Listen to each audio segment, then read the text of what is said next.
तो दोस्तों आपको पता है कि भोजपुरी में यहाँ पे कल बीते रात में यहाँ पे भोजपुरी अवार्ड का जो कि बहुत बड़ा आयोजन किया गया था। ये जो हम आयोजन के बात करें तो ये आपको यहाँ पे Bhojpuri cinema screen and the stage award की तरफ से ये सारा कुछ यहाँ पे मैनेजमेंट किया गया था। तो हम जानेंगे कि ये अवार्ड में कौन से हीरो को, पवन सिंह को या खेसारी को या मनोज तिवारी को किसको यहाँ पे बेस्ट एक्टर का अवार्ड मिला, और वहीं हम बात करेंगे कि किसको यहाँ पे बेस्ट सिंगर का अवार्ड मिला। तो हम सब कुछ जानेंगे। बस आपको वीडियो को लास्ट तक देखना है और चैनल पे पहली बार आए हैं तो चैनल को सब्सक्राइब कर लेना है। तो हम सबसे पहले बात करेंगे कि बेस्ट एक्टर का जो कि अवार्ड किसको मिला है। तो अगर हम बेस्ट एक्टर का अवार्ड की बात करें तो ये हमारे भोजपुरी के जाने माने कलाकार दबंग स्टार खेसारी लाल यादव को मिला है बेस्ट एक्टर का अवार्ड।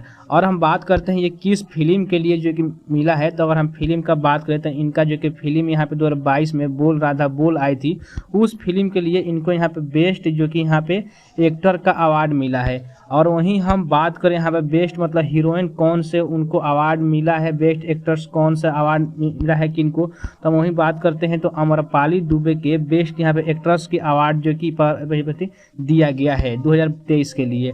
और वही हम बात करते हैं यहाँ पे बेस्ट जो कि यहाँ पे वेब सीरीज को किसको लिए जो कि अवार्ड किसको दिया गया है। तो ये हमारा यहाँ पे अंकुश राजा को जो कि बेस्ट यहाँ पे वेब सीरीज के एक्टर का अवार्ड मिला है, जो कि उनका यहाँ पे वेब सीरीज जो कि 2022 में रिलीज हुआ था पकड़ुआ, उसी के लिए उनको बेस्ट यहाँ पे वेब सीरीज अवार्ड मिला है। तो इस तरह से अगर हम बात करें तो टोटल खेसारी लाल यादव को 5 अवार्ड मिला है, जो कि बेस्ट सिंगर का अवार्ड, बेस्ट एक्टर का अवार्ड, बेस्ट यहाँ पे एक्टिंग का अवार्ड, ऐसे बेस्ट कलाकार का अवार्ड, ऐसे ही उनको 5 अवार्ड जो कि मिला है।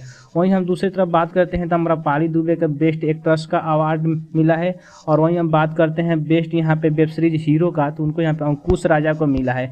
तो अभी और आपको जानकारी चाहिए तो चैनल के साथ बने रहे, पल पल के आपको और जानकारी मिलते रहेगा। तो चैनल को जरूर सब्सक्राइब कर लीजिएगा।